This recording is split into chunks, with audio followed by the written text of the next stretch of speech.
अच्छा, इंडिया पाकिस्तान में यार बड़ी मजे की बात है कि एक आपको जो चिंगम मिल जाए ना, वो चिंगम फिर उसको खींच खींच के बड़ा करते हैं। अब दौरा ऑस्ट्रेलिया खत्म हुआ, बॉर्डर गवास्कर जो है ट्रॉफी वो इख्तिताम पजीर हुई ऑस्ट्रेलिया की फतह के साथ, लेकिन उसके बाद फिर जो है वो दास्तान अपनी छोड़ गया है। और वो अब हॉट टॉपिक क्या चल रहा है कि विराट कोहली और रोहित शर्मा का मुस्तकबिल क्या होगा, और उसी को लेके इंडियन मीडिया में भी बहुत ज्यादा बातें हो रही हैं। क्या ये दोनों खिलाड़ी चैंपियंस ट्रॉफी का हिस्सा होंगे? तो बहुत सारी चीजों से पर्दा उठाया गया और कहा गया कि नहीं, टीम के अंदर कोई बड़ी तब्दीली नहीं होगी। अभी जिसे कहना चाहिए इंग्लैंड से भी सीरीज होगी और उसके बाद और सीरीज भी है चैंपियंस ट्रॉफी से कबल भारत की, तो कोई भारत टीम कॉम्बिनेशन में तब्दीली नहीं करेगा। भाई कि ऐसा ना हो कि तब्दीली ना करो तो फिर ये किसी को रखना बाज़ोकात गले पड़ जाता है। तो ये बहस शुरू हो जाती है इंडिया पाकिस्तान में। जैसे पाकिस्तान में भी है कि टीम कब अनाउंस होगी, तो इंडियन मीडिया इस वक्त बहुत ज्यादा है। कुछ लोगों का ये कहना है कि रोहित शर्मा और विराट कोहली को डिसीजन लेना चाहिए, क्या इनको टीम का हिस्सा होना चाहिए। हमने पहले भी वीडियो की जिसमें हमने कहा कि इरफान पठान ने तो बड़े सख्त लहजे में कहा है कि जो सुपरस्टार वो है जो भारत के लिए परफॉर्मेंस दे।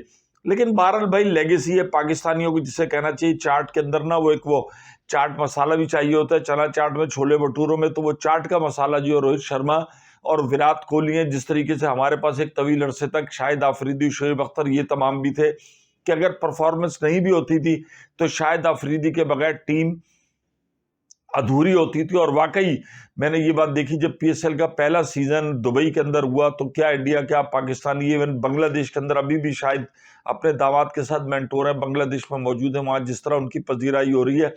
तो ये कुछ खिलाड़ी होते हैं कि भाई जो 12 मसालों की चाट होती है, ये इनका होना जरूरी है। तो आप नहीं कह सकते कि विराट कोहली और रोहित शर्मा अगर ना हो तो रंग बड़े फीके पड़ जाएंगे। तो बात यह है कि परफॉर्मेंस ऊपर नीचे होती रहती है। अभी टाइम है इनके साथ, इनको अपने आप को रिएवोल्यूट करना चाहिए, देखना चाहिए कि ये अपने कैरियर के इस मोड़ पे कहाँ खड़े हैं।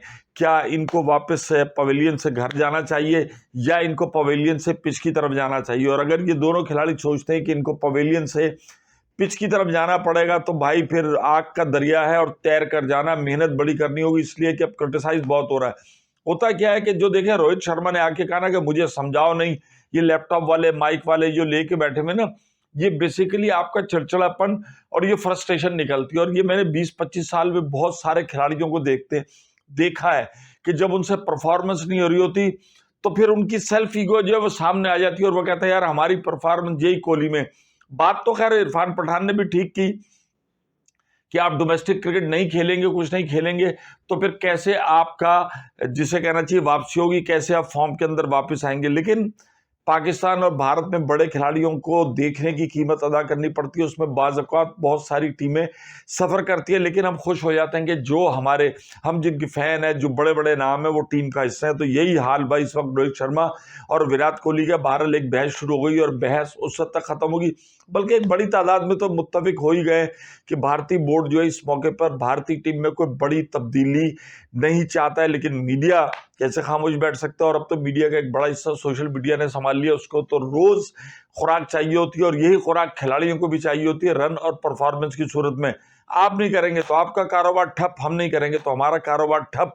तो दोनों अपने अपने कारोबार को बचाते हैं और बेहतरीन परफॉर्मेंस देने की कोशिश करते हैं। तो सतर्क हो जाओ, शाट।